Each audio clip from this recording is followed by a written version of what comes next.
Successful YouTuber बन्नको लागि हामीले युट्युब च्यानल खोलेर मात्र हुँदैन, कतिपय युट्युब च्यानलको हामीले सेटिङहरू बनाएका हुँदैनौँ। त्यो भएर चाहिँ हामीले त्यो युट्युब सेटिङहरू चाहिँ कसरी बनाउनुपर्छ आज यो भिडियो मार्फत हजुरहरूले पुरा जानकारी दिनेछु। आफ्नो मोबाइलमा रहेको एउटा क्रोम ब्राउजरलाई तपाईँले ओपन गर्नुहोस्। क्रोम ब्राउजरलाई ओपन गरिसकेपछि तपाईँले youtube.com भनेर सर्च गर्नुहोला। माथि सर्चको आइकन देख्न सक्नुहुन्छ, यता गएर सर्चमा लेख्नुहोला youtube.com भनेर सर्च गर्नुहोला। त्यहाँ गइसकेपछि तपाईँले मेरो जो नयाँ आइडी खोलेको हो त्यो चाहिँ यहाँ यस्तो किसिमको ड्यासबोर्ड देखिसकेको छ। यसमा चाहिँ तपाईँले माथि 3 डट देख्न सक्नुहुन्छ। यहाँ 3 डटमा गएर तपाईँले एकचोटि क्लिक गर्नुहोला। यहाँ क्लिक गरिसकेपछि तपाईँले डेस्कटप साइडमा एकचोटि क्लिक गर्नुहोला। मेरो चाहिँ पहिले नै क्लिक गरेको हुनाले मैले चाहिँ क्लिक गरिनँ। तपाईँले डेस्कटप साइडमा क्लिक गर्नुहोला। त्यहाँ क्लिक गरिसकेपछि तपाईँले देख्न सक्नुहुन्छ कि यता क्रिएट भन्ने छ। त्यो क्रिएटमा तपाईँले क्लिक गर्नुहोला, किनकि हामीले सबै सेटिङहरू चाहिँ हामीले यहीँबाट चाहिँ बनाउनेछौँ। त्यो भएर यो क्रिएटको अप्सनमा एकचोटि क्लिक गर्नुहोला। यहाँ क्लिक गरिसकेपछि तपाईँले केही समयपछि हाम्रो वाइट स्टुडियो ओपन हुन्छ। वाइट स्टुडियो ओपन भइसकेपछि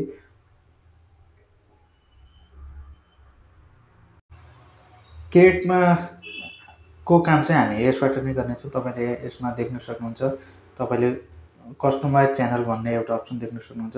त्यो कस्टमाइज च्यानललाई हामीले एकचोटि ओके गर्नुपर्छ।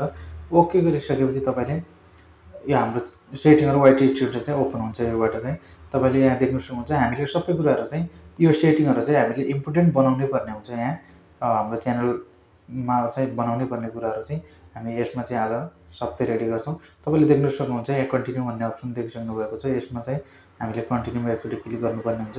यहाँ कन्टिन्यूमा क्लिक गरिसकेपछि तपाईँले यस्तो तरिकाको तपाईँले एउटा ड्यासबोर्ड देखिसक्नु भएको छ। हामी चाहिँ इम्पोर्टेन्ट सेटिङमा जान्छौँ। अहिले हामीले तपाईँले देखिसक्नु भएको छ। म जुम गरेर पनि देखाउँछु। तपाईँले लेफ्ट साइडको तलपट्टि सेटिङको अप्सन देख्न सक्नुहुन्छ। त्यो सेटिङको अप्सनमा चाहिँ हामीले एकचोटि क्लिक गर्नुपर्ने हुन्छ। यहाँ क्लिक गरिसकेपछि तपाईँले जेनरल भन्ने अप्सन आउँछ। जेनरल भन्ने अप्सनमा चाहिँ हामीले अहिले केही पनि हामीले सेटिङ बनाउनु पर्दैन। किन भन्दा हामीले अहिले पैसा नै आउँदैन। त्यो नयाँ च्यानललाई हामीले त्यो नयाँ च्यानल भएको कारणले हामीले त्यो सेटिङ बनाउनु पर्दैन। सेकेन्ड नम्बरको अप्सन रहेको छ च्यानल भन्ने अप्सन छ, त्यसमा चाहिँ ओके गर्नुहोस्। ओके गरिसकेपछि तपाईँले देख्न सक्नुहुन्छ पहिलोमा चाहिँ कन्ट्री अफ तपाईँले पहिलो नम्बरको सेटिङमा चाहिँ तपाईँ कुन देशदेखि आफ्नो भिडियो बिलिङ गर्दै हुनुहुन्छ त्यहाँ तपाईँले सेलेक्ट गर्नुपर्ने हुन्छ। चाहे नेपाली, हिन्दी, तपाईँले कुन भाषाबाट बिलिङ गर्दै हुनुहुन्छ त्यो चाहिँ तपाईँले सेलेक्ट गर्नुपर्ने हुन्छ। यसमा चाहिँ तपाईँले जुन भाषामा जुन देशबाट गर्दै हुनुहुन्छ तपाईँले सिम्पली त्यसलाई नै चुज गर्नुहोला। यसलाई चुज गर्नको लागि तपाईँले कुनै पनि देशको मान्छे हुनुहुन्छ तपाईँ त्यहाँको चाहिँ आफूले एउटा चुज गर्नुपर्ने हुन्छ। हामी चाहिँ नेपालबाट बिलिङ गर्दैछौँ, त्यसो बेला हामी नेपाली नै चुज गर्नेछौँ।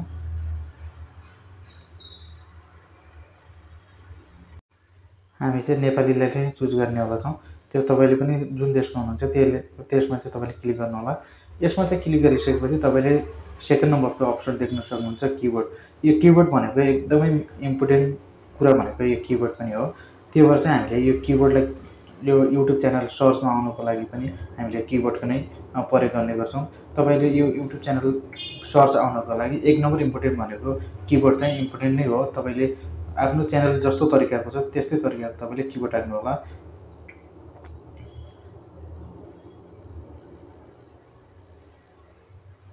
तपाईँले स्पेस दिएर कुनै पनि तपाईँले यस्तो तरिकाले ट्याग राखे जस्तै तपाईँले आफ्नो च्यानलको सबै यसमा किबोर्डहरू राख्नुहोला। तपाईँले capital letter, small letter, space दिएर स्पेस नदिएर पनि राख्न सक्नुहुन्छ ताकि तपाईँको च्यानल सर्चमा आओस्। त्यसैले तपाईँले जस्तो तरिकाले पनि राख्न सक्नुहुन्छ।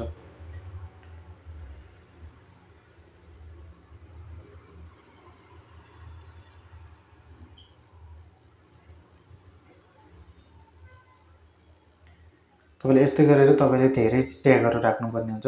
यो राखिसकेपछि तपाईँले अर्को सेटिङ देख्न सक्नुहुन्छ, एडभान्स सेटिङ। यो एडभान्स सेटिङ पनि त्यत्तिकै इम्पोर्टेन्ट छ। यो एडभान्स सेटिङलाई पनि हामीले एकचोटि क्लिक गर्नुपर्छ। क्लिक गरिसकेपछि तपाईँले देख्न सक्नुहुन्छ अलिकति तल आएर तपाईँले देख्न सक्नुहुन्छ यहाँ भनिएको छ कि तपाईँले कस्तो तरिकाको भिडियो बनाउँदै हुनुहुन्छ, चाहे बच्चाको लागि चाहे ठुलो मान्छेको लागि तपाईँले कस्तो तरिकाको भिडियो बनाउँदै हुनुहुन्छ त्यो तरिकाले तपाईँले यहाँ सिलेक्ट गर्नुपर्ने हुन्छ। तपाईँले फर्स्ट नम्बरको अप्सन देख्न सक्नुहुन्छ। तपाईँले यदि बच्चाको लागि यो भिडियो बनाउँदै हुनुहुन्छ भने चाहिँ तपाईँले यस यस set this channel at made for किड्समा ओके गर्नु होला। तपाईँले यदि बच्चाको लागि होइन भनेपछि तपाईँले सेकेन्ड नम्बरलाई नो भनेर तपाईँले त्यो सेकेन्ड नम्बरको अप्सनमा क्लिक गर्नु होला। त्यो सेकेन्ड नम्बरको हामी बच्चाको लागि चाहिँ बनाउँदैनौँ, त्यही भएर 16 वर्षदेखि माथिकोले हेर्ने भिडियो हामी बनाउनेछौँ। त्यो भएर चाहिँ हामीले सेकेन्ड नम्बरकोलाई चुज गर्छौँ। तपाईँले जस्तो किसिमको भिडियो बनाउनुहुन्छ त्यस्तै किसिमको तपाईँले यसमा चुज गर्नु होला। तपाईँले योभन्दा तलको सेटिङ कुनै पनि केही पनि नगर्नु होला। तपाईँले यहाँ अर्को सेटिङ देख्नुहुन्छ फ्युचर 3 नम्बरको अप्सनमा तपाईँले क्लिक गर्नुहोस्। त्यो अप्सनमा चाहिँ पहिलो नम्बरको अप्सन चाहिँ हाम्रो इनेबल नै छ। हामीले दुईवटा चाहिँ यसलाई पनि हामीहरूले इनेबल गर्नुपर्ने हुन्छ। त्यो कसरी गर्नुपर्छ यो पनि म हजुरहरूलाई जानकारी दिनेछु। यसलाई सिम्पली क्लिक गर्नु होला। तपाईँले देख्न सक्नुहुन्छ यो कुन तरिकाले एउटा मोबाइल नम्बरबाट पनि तपाईँले भेरिफिकेसन गर्न सक्नुहुन्छ, कस्टम थम्बनेलबाट पनि गर्न सक्नुहुन्छ। योहरूलाई चाहिँ हामीले यति कुरा चाहिँ भेरिफाई फोन नम्बर भनेको चाहिँ यसलाई चाहिँ हामीले फोन नम्बरबाट भेरिफाई गर्नुपर्ने हुन्छ। यसलाई चाहिँ म यो पनि गरेर देखाउँछु तपाईँलाई। भेरिफाई गर्नको लागि तपाईँले देख्न सक्नुहुन्छ एउटा ओटिपी आउँछ। ओटिपी आइसकेपछि त्यहाँ ओटिपी हामीले हाल्नुपर्ने हुन्छ, अनि मात्रै हाम्रो भेरिफाई हुनसक्छ त्यो channel.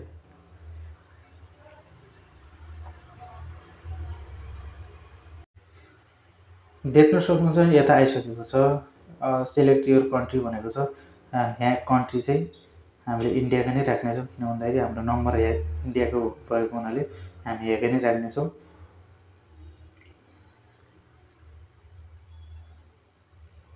What is your phone number भनेको छ। तपाईँले फोन नम्बर चाहिँ हाल्नु होला यसमा।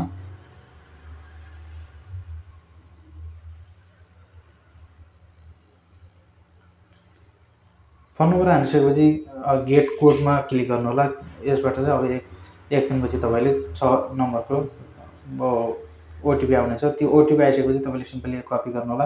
कपी गरिसकेपछि यसमा हामीले पेस्ट गर्नुपर्ने हुन्छ। पेस्ट गरिसकेपछि तपाईँले यसमा क्लिक गर्नु होला। राइट साइडमा देख्न सक्नुहुन्छ।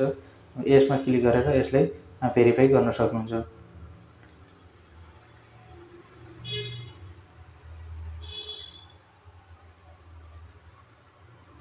केही छिनपछि हाम्रो सेकेन्ड अप्सन पनि भेरिफाई भइसक्छ। हामीले थर्ड नम्बरको भेरिफाई गर्नलाई हामीले 24 घन्टाको चाहिँ टाइम दिएको हुन्छ। त्यो 24 घन्टा चाहिँ लाग्छ त्यो बनाउनको लागि। यसमा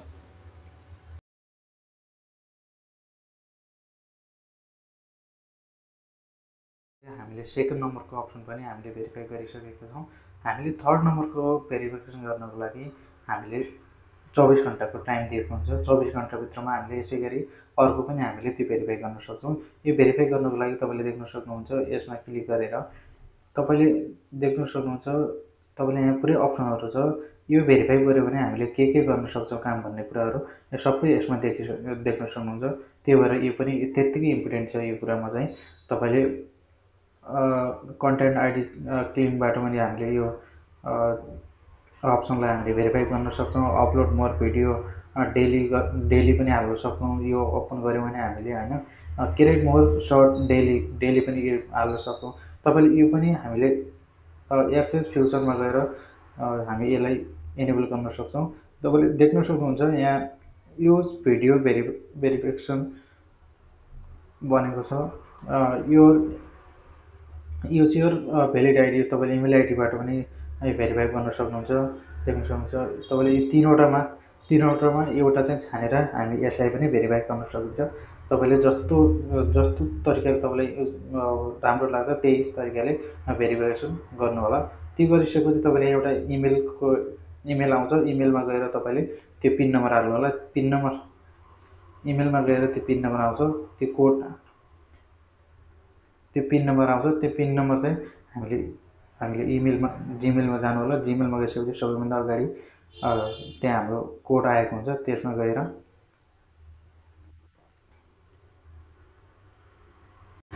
हामीले यो अप्सन चाहिँ अलि 24 घण्टाको टाइम दिएको हुन्छ। त्यसै गरी तपाईँले जिमेल आइडीमा गएर एउटा नम्बर दिएको हुन्छ, त्यसरी चाहिँ स्टेप बाई स्टेप तपाईँले त्यसलाई पनि अन गर्न सक्नुहुन्छ। यो 24 घण्टा लाग्छ। यो 24 घण्टापछि यो पनि इनेबल अटोमेटिक भइसकेको हुन्छ। त्यसैले चाहिँ हामीले अर्को अप्सन चाहिँ जान्छौँ, अपडेट यो 3 नम्बरको अप्सनमा जान्छौँ। यहाँ गएपछि चाहिँ तपाईँले टाइटल देख्न सक्नुहुन्छ। तपाईँले टाइटल जस्तो तरिकाको तपाईँले भिडियो बनाउँदै हुनुहुन्छ त्यस्तै तरिकाको तपाईँले टाइटल लगाउन सक्नुहुन्छ। तपाईँले सेकेन्ड नम्बरको अप्सन देख्न सक्नुहुन्छ कि डिस्क्रिप्सन। तपाईँले डिस्क्रिप्सनमा पनि लेख्न सक्नुहुन्छ तपाईँले भिडियो कस्तो तरिकाको बनाउँदै हुनुहुन्छ। तपाईँले आफ्नो लिङ्क भिडियो युट्युब च्यानलको लिङ्क राख्न सक्नुहुन्छ। यता तपाईँले सबै कुराहरू चाहिँ डिस्क्रिप्सनमा राख्न सक्नुहुन्छ। तपाईँले थर्ड नम्बरको देख्न सक्नुहुन्छ। यसमा चाहिँ तपाईँले पब्लिक नराख्नु होला, तपाईँले प्राइभेट राख्नु होला। प्राइभेट राख्यो भने हामीले कुनै पनि भिडियोहरू अपलोड गर्ने बित्तिकै पब्लिक चाहिँ गर्नु हुँदैन। प्राइभेट गरेर सबै कुरा बनाएपछि अनि मात्रै पब्लिक गर्नु होला। हामीले त्यही भएर चाहिँ सेकेन्ड नम्बरको प्राइभेट चुज गर्छौँ। तपाईँले यहाँ ट्याग देख्न सक्नुहुन्छ। ट्याग चाहिँ तपाईँले ट्याग पनि त्यतिकै इम्पोर्टेन्ट छ। ट्याग तपाईँले कस्तो तरिकाको भिडियो बनाउँदै हुनुहुन्छ त्यस्तै तरिकाको तपाईँले ट्याग राख्न सक्नुहुन्छ। तपाईँले यसै गरी तपाईँले आफ्नो च्यानलको कुनै पनि ट्याग राख्नु होला ताकि तपाईँको च्यानल सर्चमा पनि आउँछ। त्यो ट्याग कसैले सर्च गर्यो भने तपाईँले राखेको जो ट्यागको कसैले सर्च गर्यो भने तपाईँको च्यानललाई पनि त्यसरी सर्चमा आउने गर्छ। अब इम्पोर्टेन्ट भनेको कुरा चाहिँ यहाँ छ गाइज। किन भन्दाखेरि हामीले भिडियो त बनाउँछौँ, हामीले तपाईँले देख्न सक्नुहुन्छ क्याटेगोरी। यो क्याटेगोरी भनेको 1 नम्बर इम्पोर्टेन्ट भनेको त्यो हो है। यो क्याटेगोरी भनेको हामीले कस्तो खालको भिडियो बनाउँछौँ त हामीले अटो बाइक चलाउँछौँ, बाइकको बारेमा बोल्छौँ, कमेडी गर्छौँ, एजुकेसन कसैले कुरा बुझाउँछौँ। तपाईँले कमेडी, गेमिङ, म्युजिक भिडियो, तपाईँले न्युज कुनै पनि जस्तो भिडियो बनाउनुहुन्छ तपाईँले त्यस्तै चाहिँ यहाँ चुज गर्नुपर्ने हुन्छ। यहाँ चुज गरिसकेपछि तपाईँले कमेडी बनाउनुहुन्छ भने चाहिँ कमेडी भनेर चुज गर्नु होला। यो भनेको इम्पोर्टेन्ट कुरा चाहिँ यो हो। अनि फेरि अर्को कुरा चाहिँ यहाँ तपाईँले देख्न सक्नुहुन्छ भिडियो ल्याङ्ग्वेज। यो भिडियो ल्याङ्ग्वेज भनेको एकदम इम्पोर्टेन्ट पनि छ। तपाईँले भिडियो ल्याङ्ग्वेज कुन गर्नुहुन्छ? तपाईँ नेपालीमा भिडियो ल्याङ्ग्वेज बोल्नुहुन्छ कि तपाईँले चाइनिज, इङ्ग्लिस, तपाईँको हिन्दी, तपाईँ जे छ त्यही सिलेक्ट गर्नु होला। तपाईँको ल्याङ्ग्वेज जो हो तपाईँले त्यही सिलेक्ट गर्नुपर्ने हुन्छ। हामी चाहिँ नेपाली हो, नेपाली भएको हुनाले तपाईँले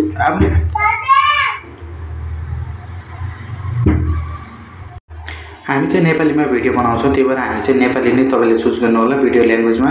तपाईँले त्योभन्दा तलको अप्सन देख्नुहुन्छ टाइटल एन्ड डिस्क्रिप्सन ल्याङ्ग्वेज भनेको छ।